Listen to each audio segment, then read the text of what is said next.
Hello and welcome back to this episode of the Law of Relevancy podcast. I'm Cord Owen. I'm your host. I'm the CEO of Bake More Pies, a full-service advertising and marketing agency located here in Tampa, Florida. On this show, we talk to marketing and communications leaders, entrepreneurs, and leaders of various organizations to talk about what are their philosophies, what are those things that they're doing right now in order to be effective in their workplace and in their industries. Today, we're joined by Chris Koci. He is the president of the Americas for TÜV Rheinland. Chris, welcome to the show. Thanks, Quartz. Good to be here. Well, Chris, I've been looking forward to having you on this show. I've always loved talking with you about how you've led in various organizations in your career. And one of the things that a lot of people don't know is how young and vibrant you are. You know, I remember meeting you on an airplane many years ago, and I remember talking to you, and you were telling me that you were the director of operations for a large assurance company, one of the largest assurance companies in the entire world. And I remember thinking, man, this guy looks pretty young to be in his late 40s, and turns out you were actually in your late 20s. And I was just super impressed by that, and so glad to talk with you today about some of the things that have helped you be successful in your career. Yeah, looking forward to it. I remember the plane ride, still today, we started up a conversation and, we've kept in touch since. So yeah, you never know who you're going to meet on a plane and, the connections that you make. So I think it's really relevant and probably, how it's tied into, my career, being willing just to have conversations. Yeah, absolutely. Well, one of the things that I really liked hearing about was you told me a story about how when you were, and you were actually in the military and you were assigned to some logistics roles, and you got to meet a very well-known organization called Halliburton. Yeah, so it was, oh wow, back 2004, I would think. 2003, somewhere in there, probably 2004. But yeah, my unit was deployed to follow, Third ID up as they kind of cleared the way for the war that was happening in Iraq, and really we followed behind to set up the logistics route so that we could, supply materials, personnel throughout Iraq, all around the different sites, even into Kuwait and other parts of where the operations were occurring. And I think, part of the military was trying to get the forces out. I think we had a lot of people over there, and the rotations were long. There were some units staying much longer than the anticipated, probably 6 to 12 months. So they, I think, contracted with Halliburton, who had a subsidiary which was Kellogg Brown and Root KBR, that was then hired to come over and take on some of the activities that the military was doing.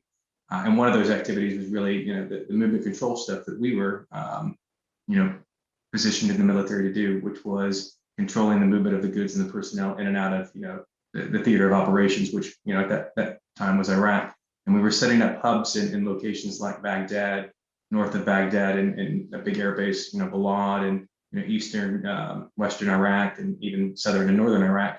And then from there, you were creating, spokes for these forward operating bases. So where the military, was set up to try to control, what was happening.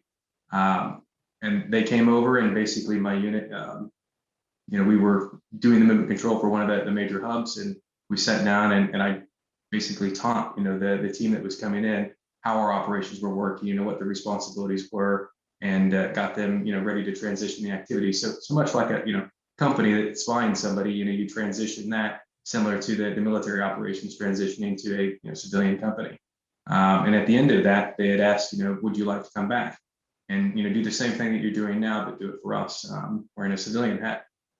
And I said, why not? I was single, wasn't married, no kids, nothing, tying me to the U.S. So I said, let's give it a go.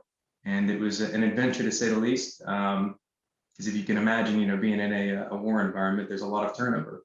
So when you work for a company versus working for the military, you can't say no. You've signed up for your deployment, and you are where you are for the period, that the military says. But when you wear a civilian hat, you can leave at any point. So a lot of people would come and not stay very long. And in an operation that size, because I think at the peak of it, we were at 65,000 employees, and became one of the largest, trucking companies overnight, based on the amounts of materials that we were bringing in and out of the country. Opportunities really, present themselves, if you stick around. Yeah. And if you put yourself out there, I remember you told me a story about a general who said, I don't want a kid, to help run this, but tell me a little bit about that. Yeah, not a general, a command sergeant major, but a senior ex-military guy.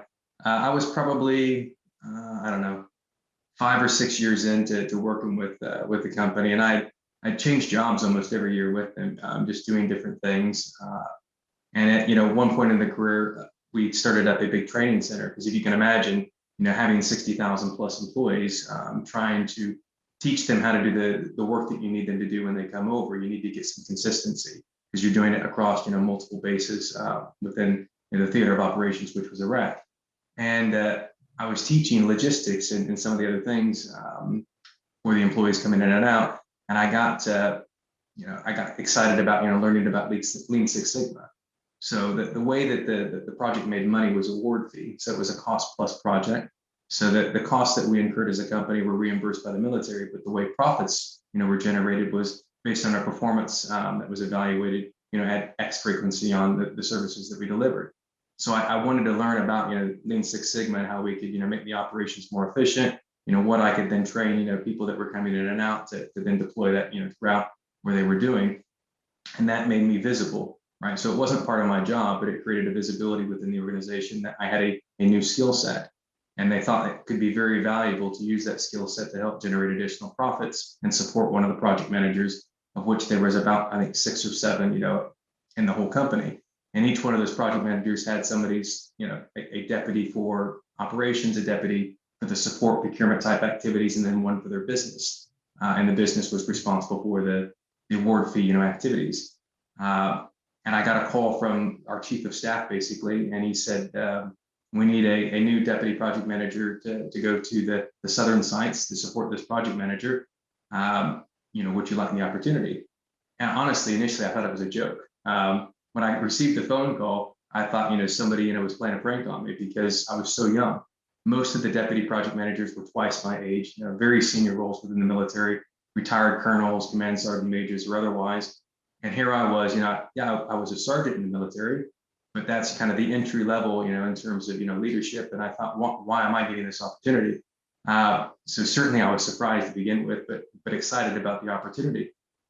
And a few weeks later, I got on a helicopter and I flew down to the site, where the project manager was located, and got off the helicopter. And there was an issue, and he asked me to take care of that issue. And I did that. And then, over the next couple of weeks, there was tons of things that he kept throwing my way.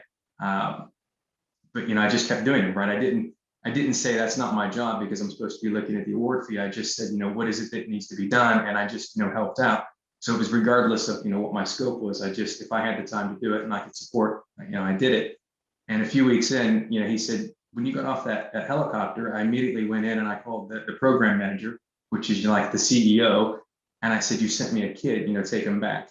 He goes, but what I saw over the couple of days, because there wasn't a helicopter flying out, he couldn't send me that same day. He had to wait for the next helicopters to come in. Lucky you. Or every day would lucky me. Exactly. What I showed him over a couple of days, he's like, all right, I'll give this a chance, even though I was significantly younger than what he expected. And imagine me getting off, going to this site, knowing that I'm, half the age of most.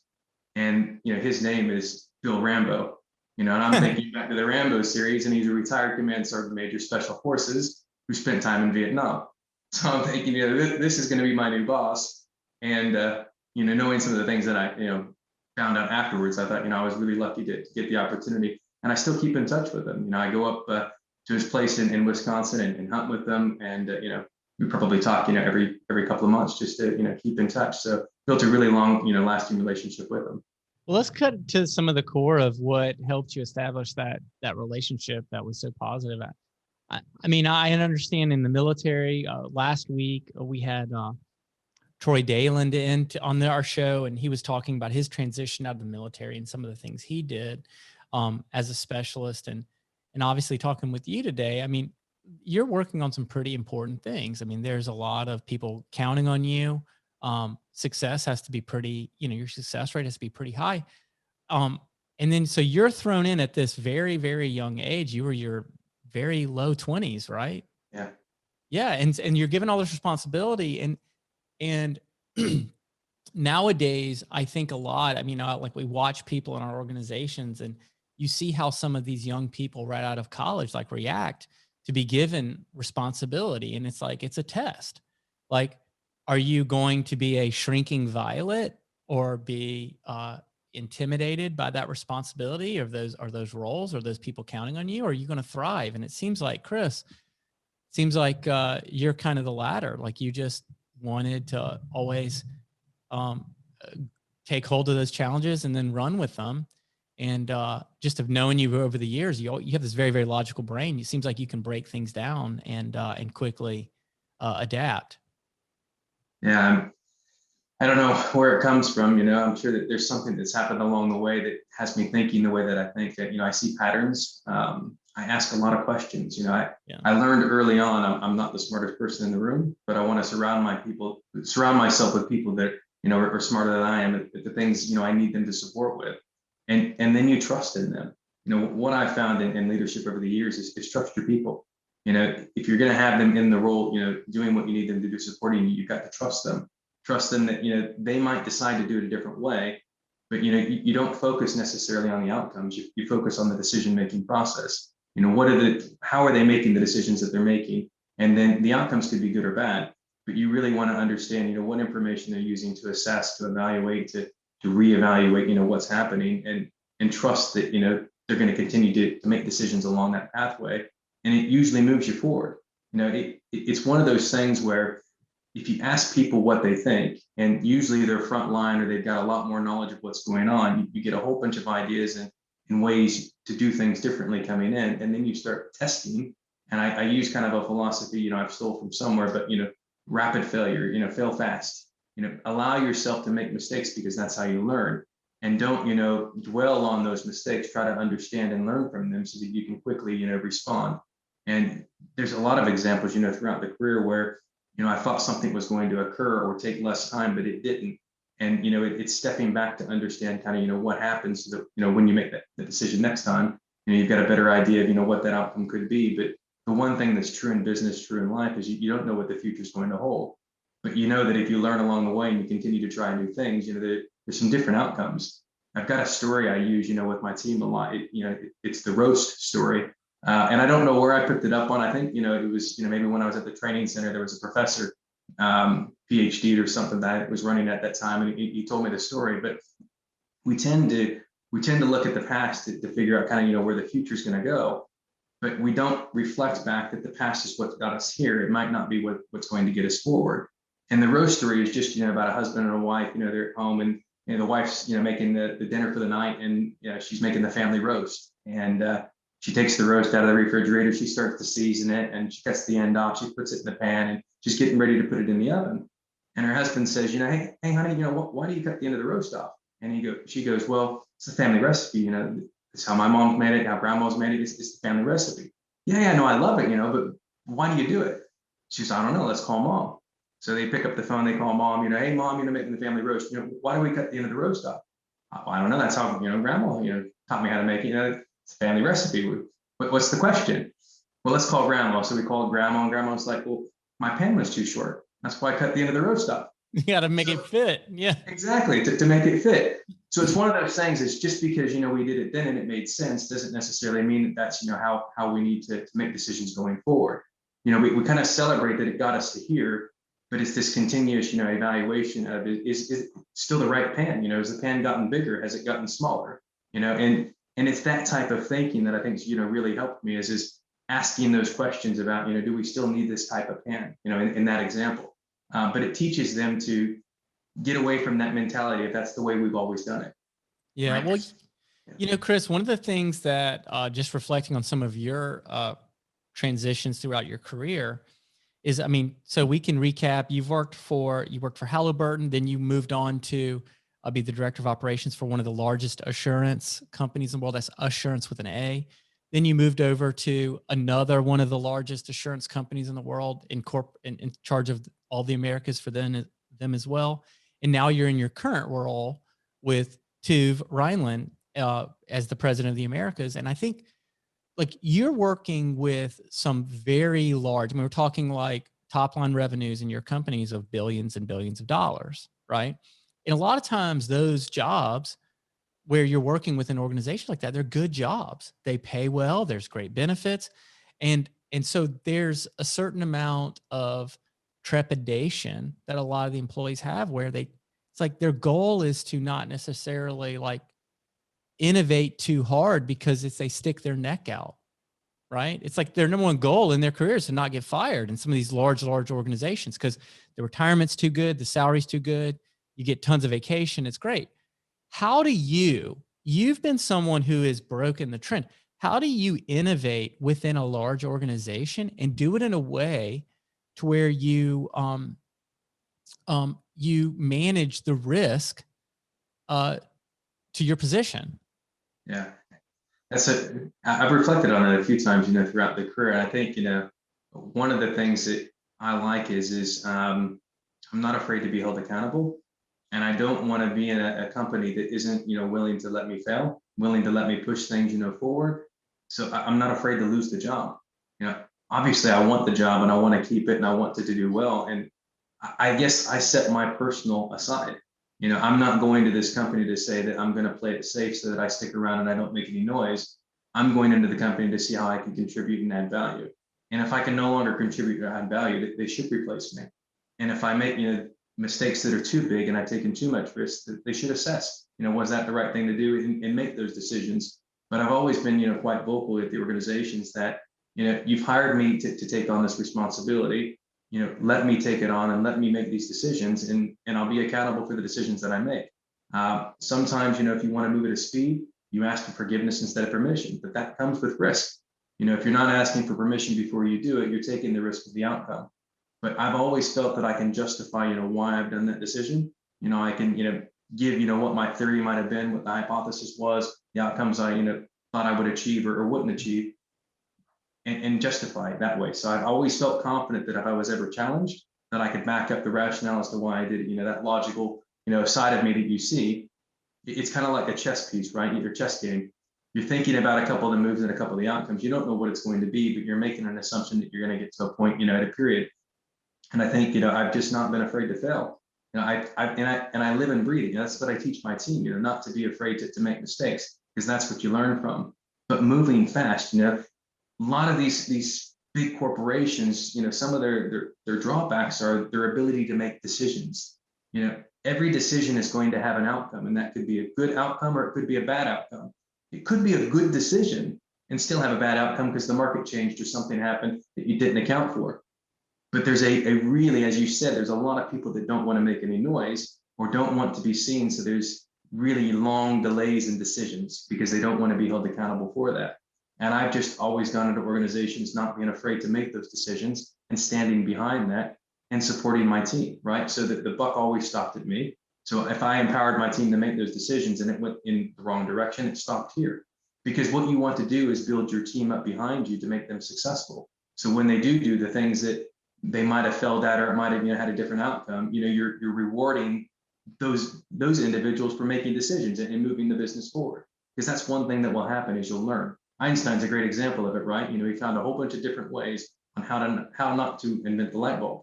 It's that type of thinking you need to have in the big organizations to really differentiate yourself from the competitors. We've got some amazing things that we did during COVID because we weren't afraid to try. We weren't afraid to make decisions. And we built this agility around some of the stuff that we did, going into COVID. And those are the things that you see is how do you innovate? How do you disrupt? It's by doing, little speedboats, I would say, around this, massive ship and just seeing what can work. And then when it's working really well, you start to scale it. You start to then deploy it. And I can't remember, it might've been GE or a different, organization that was very successful at, they would do something at one, plant or organization, and then the other plants could adopt it if they wanted to. So it was only adopted if it was successful. And it's thinking in that type of, I think, dynamic that really allows you to be successful in a corporate, world. But you have to put yourself out there, and a lot of people won't. You have to be willing to take whatever the end result might be. But it's just a belief, you know. I never looked at it at, you know, titles or that didn't ever drive, you know, why I went in a certain path. It was what opportunity do I have to generate value for the organizations, and I think that's, you know, what's allowed me to move. You know, as you said, I was in my, you know, 20s when I was a project manager, you know, for Halliburton KBR, you know, as it sold itself off, and I had responsibility of, you know, 3,000 plus employees across like 40 different nationalities, you know, given the dynamics of that. So a very diverse, you know, cultural team. We had, you know, revenues or a budget of costs, you know, doing operations of 150 million, 200.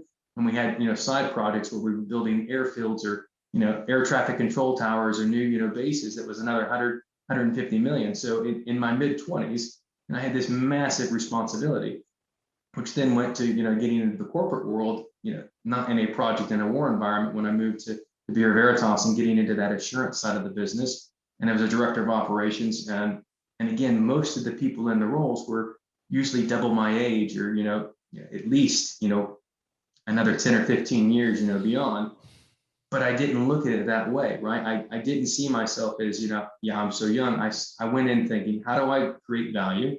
And what can I learn? What questions can I ask? And how do I surround myself, you know, with a team that's going to be high performing and not being afraid for somebody else to be smarter, right? Those people next to you, you want them feeding you with information to help kind of give you this more, you know, rounded view of how to move forward. And I just, you know, these are the kind of experiences. I mean, and then moving, right? So when I was at Lloyd's, I was running the Americas business for a couple of years, and it was a turnaround. And they were amazed how quickly you could turn around things, right? So within, you know, 10 months, we took it from loss making to double-digit profits, and they wanted to know how. And it was just by asking the questions of the front line, you know, what is preventing you from being successful? You know, going in and assuming people want to do a good job, Right. and then removing some of those barriers. And then when I, you know, went to the first, you know, corporate meeting, I would say in London, new into that role, because I was probably, I think I was maybe 32, you know, when I was the president of the Americas, you know, for their certification business. I go to the first corporate dinner in London, and the managing director who was over, you know, a couple of the businesses, they were all going around the table, you know, my peers, talking about their kids, you know, graduating and, you know, where they were at within their lives. And it came to me, and I hadn't even, you know, started a family yet. You know, I didn't have my daughters at that point. And I said, well, you know, my wife and I'd like to. We've tried, you know, we just haven't been successful yet. And the managing director was like, well, how old are you? I said, well, I'm 32. And he goes, well, if I'd have known how old you were, I wouldn't have hired you.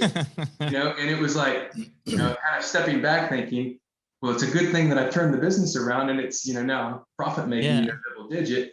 But all that did was, you know, create a desire within me to want to, you know, generate more value. So we were starting to deploy some new, you know, ERP system. And I volunteered and I said, I know it's not working, you know, well, you know, where you're deploying it right now, it was about 10 months, you know, past schedule. And I said, you know, I know that the target's to deploy it within 3 months. We'll do it. And the Americans, and they said, yeah, but maybe you should just do it within the US. I said, no, we're one team. So we're going to deploy it at the same time, and we're all going to go through the same challenge, and we're going to come out, you know, as one team. And we did. And we did it on time, actually a couple of days earlier. And even before the one that was, you know, 10 months behind, we finished. And then that team, you build your team up. They then became responsible for the global deployment, not only of that ERP system, but the next one that came out. So you built this talent within your team that then gets shared around the world. And that's what, you know, that's what I think leadership and, you know, the motivation is building up this team around you, and not necessarily, you know, about you, right? It's taking that risk and giving the credit to those around. You've got a really interesting mix, because you are, I mean, I've known you for a long time. You are a humble human being. You know, you have a lot of admiration, respect for those around you, but you also have this like powerful confidence too. It's like this interesting mix of this like humble confidence. And do you feel like, you know, you were just talking about the dinner with the group in the UK. Do you feel like your age is actually an advantage to you? Because, you know, if you look at some of these roles within these organizations that are much more established, you know, publicly traded companies, things like that, when people get closer to retirement, they're trying not to mess it up. But like you've got a supreme amount of confidence in your abilities and your leadership abilities. And it's like it's almost like, you know, that like you'll be okay. no matter what happens with these endeavors that you're kind of exploring. Is that an advantage being younger in that case? Because it seems like it's almost like when you manage a portfolio, your advisor is going to give you a more aggressive recommendation based off of where you're at, your horizon to retirement, right? Yeah, I think certainly it's an advantage to it, those that are on cruise controller. I think, a term is, road, they're on that retirement, path, Retired where on active duty. Yeah. exactly, road, retired on active duty. Yeah. Mm. Those that are on that, are going to be the ones that, when the companies are going through the tough times, are the first to go, right? They're going to be, because they haven't generated value. And in corporations, large and small, aren't naive to think, when it becomes tough, they're going to take out those that are costing them or aren't generating value. That they look at the high cost and those, just sitting there not contributing. So it's certainly, being young and not having to think about, the retirement bit. Obviously, I'm just mind, right? So I'm planning ahead and thinking about how do I lay the foundation so that my family's, comfortable and able to do the things we want to do beyond. So it is strategic, from a personal side, but taking the risk now. And I think it's some of the humble stuff that you talk. I grew up in a really small town. There was, I think, 100 in the population. I went to a school that there was 50 kids in the entire high school. I think there was 10 or 12 in my senior class. I don't need all these things, right? I'm not driven by material things. As I've advanced in the career, it's allowed me to give different things to my family and do different things, but I'm not driven by that. I'd be happy, living in a 2-bedroom or a 1-bedroom cabin, 500-600 square feet, as long as I could be there with my family. And I would take advantage of whatever that situation would be. So I'm not afraid of what the risk is. I try to manage and mitigate that risk, but I'm not afraid of the outcome, because what drives me, the passion of it is generating value for the company, right? And how do you do that? It's balancing three things. I've got three principles I've always, kind of lived by, which is, the customer, the employees, and the financials, right? How do you balance those three things in determining value? Well, value generation is the customer is willing to pay for it, or the company is going to take it from the profits, right? So everything that you do comes at a cost, So either the customer sees value in what you're doing and they pay for it, or the company sees value in it and they're willing to cover that cost and not charge it back to the customer, which then takes away from profits. But your employees are what drives the business, right? So you've got to balance, their needs and make sure that they're successful so that they can deliver exceptional service to the customer, which then turns around and, creates the profitability. So you can't say it's only good for the customer and the customer's always right. It's only good for the employees and we got to do that, or it's just about the bottom line, their short-term decision making. You've got to bring it all kind of back together. So I think being younger, and not thinking about, I got to retire and I need, these things, allows you some freedom to make decisions without, fear of, well, I can find something else. I don't know. I think it probably is definitely an advantage, in terms of that. But I would say everyone has the same advantage. They just can't be afraid of, putting themselves out there and thinking about, if this were my company, right? And that's kind of how I think, how do I create profits? Yeah. How do I help the business grow and make them money? Because they're paying me to do this thing. And it's not just about what's in my box, it's, across. How do I support the entire business and being successful? And I think early on, I learned that, that the support functions like finance and HR, and IT and all, they are key to the success of a business. So you want to bring them and integrate them. It's not just about the business operations. It's not just about sales. It's about bringing the entirety of the team together towards a common goal, which is, let's grow the business profitably and let's grow it as fast as we can and differentiate ourselves. And, the bigger differentiators, as you know, today is in customer service, how you're supporting, the needs of the customer, but doing it in a profitable way. Yeah. And Assurance is a highly service-driven business as well. I mean, you've got a huge team, correct? People business. Yeah. We don't really have products that we manufacture. We go out and we help, companies manage their risks, protect their brand. We look at product testing and making sure that they're safe. It's those types of things that we're doing. So it's all about the people and their technical expertise and their ability to then transfer that knowledge into the activities they do, or, be able to support the customers in some of the challenges that they're facing. So it is all about people. And I think, that's the one thing that I really love about the business that I'm in is it's a people business. People are at the heart of what we do. And if you focus on them and making them, enabled and successful and not think about, you or your title or whatever that might be, the rewards you reap, it's amazing. You get them and it's exponential. I had somebody a long time ago. When you transfer into leadership, you're going kind of from an individual contributor into the team. And you've got to realize as an individual contributor, you probably got that opportunity because you were better than everybody else, right? You were probably a high performer, and maybe you were doing, 50 widgets while everybody else was doing, 40 or 20 or whatever. So you are better at that thing. But where the real value comes in is taking that team and moving them up 10%, 20%. And now it doesn't matter that you can do 50, they're doing 500, right? And it's that mindset of saying, yeah, you might be able to do it better, but it's not about you anymore. It's about how you bring that team up and you drive the performance of the team. And that's all about, the people. But that is all has to be tied around value creation, right? Whatever you have them doing has to create value because the customer needs to be willing to pay for it. Otherwise, you take away from profit. And that's Yeah. what the business is about, is bringing those things together. Chris, I love your point of view on all of this. One of these days, you're going to have to write a book about this. Well, let's talk. One of the things you keep bringing up is the company making profit, whatever company, and a lot of your lessons. I mean, I can't think of anything you're talking about that doesn't apply to every single business, right? But you keep bringing up this this point of view. Like you have to understand this holistic view of how the company's performing and how you're performing within the organization. Correct? How do you, as one of the people in the cogs in the whole system, how do you get that point of view? How do you get that perspective of the direction the company's heading? How do you get those insights as a team member when you're not in a leadership role? Yeah, so I think where leadership really helps bridge the gap is connecting the strategy to the individual contributions of the employees, right? Whether it's the front line or the managers or, all the way up as it cascades, into the organization. And I think what's key is and there's actually, I was reading a Harvard Business Review article around how strategy, some of the failures today is how quickly business is moving and the agility that you need to build into the organizations. And where the gaps are is as a leader, you can see that there's a value opportunity, in the market and you want to go towards that.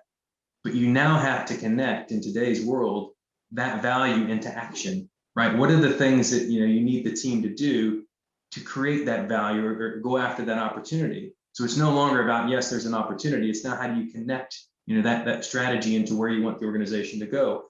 But it's not just financial. It's not just revenues and margin, right? It's not that. How do you then distill that revenue and margin down into the individual contribution so the team knows that in doing this, it's generating value and these activities create more revenue or more profits.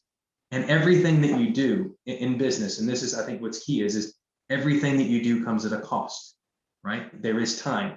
You take somebody's salary plus their benefits divided by the hours, that gives you, the hourly rates, whether they're salaried or hourly. You can come up with the cost of the time of you, the cost of time of anybody in the organization. Now, what do we want them doing with that time?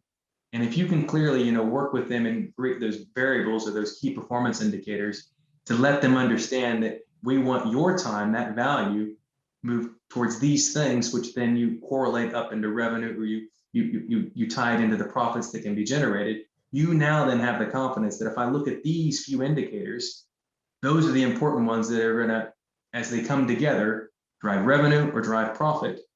And that's what you want them focused on. And the easiest example I can give that I think is across all businesses is net promoter score, right? That's a big thing in the market around how your customers, value you. I love NPS. It's like one of the greatest, simplest systems to understand if you're creating value for your clients. Absolutely. But all the things that go into that, right? So the NPS is just the end result. So then you've got to figure out, what's driving that result. Now, is that the speed at which we respond to our customers? Is it the technical expertise that's being provided? What are they truly valuing? And then that's what you focus those individuals on, is contributing to those elements. And then what you say is my assumption is, right, in business, if I have them doing these things, the NPS is going to increase.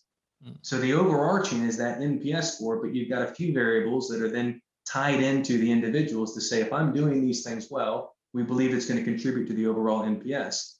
And then you just do this continuous loop, right? You take then I think that the NPS is going to go up by 2 points over 6 months by doing these things. And I'm only going to look at a couple of KPIs, and I want my team then contributing to those things. And did we move the bar? If so, you can make an assumption that yes, it did. Now you can have all the discussions in the world that there's other things that occurred, but it's business, right? You're trying to move at a speed to say by doing those things, it's moving in the right direction. But you've got to have this circle. It's not like a budget period that goes on for several months, looking 14, 15, months ahead. And by the time you're done with the budget, it's already outdated. It's this continuous loop. And in doing that and thinking that way, businesses actually can avoid change management, right? You don't have to have these big change management programs because you're constantly evaluating and refreshing your strategy or refreshing the important things that you think is going to drive you towards that. Because you don't know, right? When you have a strategy, you're looking out long-term thinking that you can create value. But then how do you know that you're moving there? Because that could be a 5-year strategy or a 3-year strategy. If you wait 3 years, it's too late, right? It's already happened. And what are those touch points that say that you're moving up, that mountain at the right speed, or you're crossing, whatever those benchmarks might be? But you have to then correlate that down to the employees, because the employees need to know how they contribute. And I think that's what motivates a lot, right? How is what I'm doing contributing to the overall success of the organization? Right. And getting them passionate about that allows them then to focus on doing things. And I think the one interesting thing as well is companies believe, at least what I've read and what I've heard, that I've hired you for your 8 hours instead of I'm going to pay you this to do this activity. And if it takes you 1 or it takes you 8, that's fine. I don't care, because I see the value in that. And then once you see that you've got opportunity, you start having discussions about what other things we want you to do, instead of saying, I just want you to be there for 8 hours and continue producing more widgets. Well, maybe there's a different value opportunity that could be generated as a result. So when you have that excess capacity, you start getting your team to tell you what other things you could be doing and you could try. Doesn't cost the company anymore because you've already got that fixed cost of the salary. And then you figure out those incremental things that you can start doing that you weren't doing before. So what are some tips with that? Because if you're talking with a teammate, and I love this conversation. So let's say one of your teammates figures out that they can get everything they're supposed to get done in 25 hours. So you're actually going to ask them what else they could do. Is that correct? So how do you do that? Because go ahead. So the first thing you ask is how. How are you able to do it in 25 where everybody else is taking 40? And then what you have is so imagine you're trying to optimize, right? If you've hired somebody to schedule, 200 days worth of work every week, and one person can do it in 25 hours and the rest are doing it in 40 hours, well, the capacity is still, 200, but you've got this outlier, right? So then you try to understand the outlier. And the first conversation is what are you doing differently that nobody else is doing? And then instead of asking them to spend the next 15 hours planning more days, you ask them to spend the next 15 hours on trying to understand that differentiator and then training the rest. There you go. Right? And then you bring that entire team up to 25 hours to do 200 days, but you've created new capacity. And instead of 200 days being the benchmark, now you say, when I'm hiring for this role, the 8 hours, I should now be able to do 300 days or 350 days or whatever that might be. So you've created new capacity, but not by asking more of the one that's figured out a better way to do it or is doing it faster than everybody else, trying to understand what they're doing and then applying it across the board. And you'll find in a lot of organizations, those high performers, you just put more and more on them instead of actually trying to understand what are they doing differently that isn't designed in a process or a procedure or a policy or whatever it might be. And can you replicate that? Because that's where you start to get scale and value. So what do you do? So you found this high performer.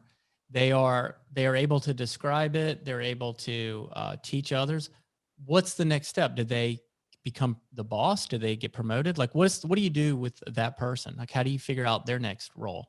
Usually when you recognize talent, you find, different projects or different things that you can involve them in because they tend to have a different way of thinking or a different style. And then you just further develop them and then new opportunities come up. It's unlikely when you have somebody doing that they continue doing that, for a long period, unless they really just want to continue doing it. Some people are very happy just doing that activity and doing, that contribution towards the company. But a lot of them get excited when you say, actually, you want to try this, or we've got this project coming up, would you want to, get involved in that and give some insight? So it isn't a new job, it is new opportunities and projects then create then that experience of that skill set, so that when a different opportunity is open, they now are prepared for it. And that's, I think, what a mentor told me a long time ago, is success is when preparation meets opportunity. You don't always have the opportunities. You might be ready for it, but it's not always there. So just continue to prepare yourself for that. And that's what helped me in my career, is I continued to learn. I continued to go across functions to figure out how I can contribute and add value, because I had excess capacity, right? I had more time than I needed to do, what I was hired to do. So instead of just sitting there, I tried to figure out where else I could contribute value to, because it, to me, was always an end-to-end view. Just because I'm focused on this, the success of the business is an end-to-end, for the whole customer journey from start to, from, the inquiry all the way into the invoice, right? Where you collect the cash. And I think that was the important thing is you might be in your individual role, but there's so many interdependencies and links. How do you then figure out, where you can contribute down the chain? And a lot of people get, stuck, right? You give somebody 40 hours, they'll fill the 40 hours, right? It just happens. So you also have to create this mindset of start, stop, continue. If you're going to start something new, what can we stop? Has the pan changed, right? Can we use a different pan? Do we need the pan at all, right? You have to stop those things. And a good example of that, when I joined Lloyd's, I went into the office and the contracts were coming in from the customers via email. They were printing them off. They were scanning them after they'd signed them back to the customer, and then filing them in the filing cabinet. But everything was already all digital, right? Digital signatures, or it was They already were going backwards. They were going taking backwards digital and then moving to paper. and then moving back to paper. And I said, you started doing digital, right? So you stopped doing paper, because we had the paper process in place to file because digital didn't exist. But now you have digital. Why don't we stop doing the paper? Oh, well, legal said that we have to do it this way. And I said, well, that's interesting. Let's go ask legal. Legal, do we? No, you don't need to, because it's filed and it's archived and we put it in a folder and we've got access to it. It meets the requirements. But the mindset was legal said 10 years ago that you have to file it, regardless of a change in technology. So nobody ever asked again. Nobody ever asked again. And you can't just keep adding, right? You can't just keep adding on to an employee new things to do as technology changes or process changes. You've also got to figure out what you take away. And what are the key things that when that technology shift or that process shift happens that you want to continue doing?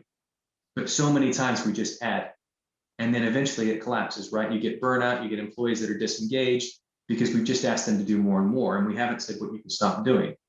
And that then comes into the questions, right? A good leader will ask questions. They will sit down and try to understand what the team is doing and where the challenges might exist, and then break down those barriers so that they can be successful in the overall goal.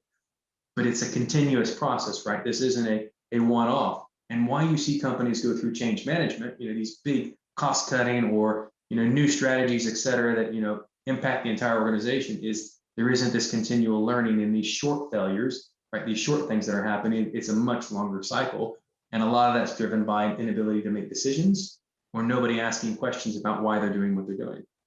That's great, Chris. Well, you are just like rapid fire, just a wealth. I mean, you have such a grasp of this type of corporate leadership. It's so impressive. And we're kind of lucky to even have this conversation or have you on our show, because you're not really out there. You're not an influencer. You're just a quiet leader, just quietly leading hundreds of millions and billions of dollars worth of revenue, and a huge teams of people. So we really appreciate you joining our show today. So recognizing that it is kind of rare to have this conversation with you, where can people follow your insights? Where can they keep up with you and what you're up to? Honestly, I wouldn't have a place to point them right now. I would say connect with you and maybe we can have more conversations, but this is the first podcast I've ever done for it. So, I mean, I've had a lot of, internal meetings where I've done, leadership calls or webinars or otherwise, with my team or with customers. I've spoken at events and otherwise, but I've not created a brand presence for myself for people to know, because I don't know. I always looked at, it much differently than the conversation where we have to say, hey, do you want to join a podcast? I never looked at it in this perspective or a book or anything, thinking that, what I was doing wasn't special. It was just, really, working with the team and, being passionate about creating value, but, focusing on, what we can do with the people. So I didn't see it as something that nobody else was really doing. I just saw it as, this is something that, I enjoy doing, if that makes any sense. Yeah, absolutely. Well, we can absolutely tell. I mean, you can tell just from talking with you, you just brighten up. It's like you start smiling and the energy just turns up to 11 when you start talking about leadership and the things that you do to help an organization succeed. Well, we really are lucky to have you on our show today. And I guess if you want to follow Chris, come talk to me. I'll get you in touch with Chris. I'm sure there's some people that are going to want to have a conversation with you, Chris. You've got a lot of great advice. You can follow the Law of Relevancy podcast anywhere where podcasts are found, and also across all of the social media for the Law of Relevancy and Bake More Pies. And Chris, we really, really appreciate you joining us on our show today, and would love to have you back sometime and learn more from you. Sounds good. Appreciate the invite. It's been a fun discussion. So thanks again, Quartz. You got it, Chris. Anytime. Well, thank you so much, everybody, and we'll see you next time.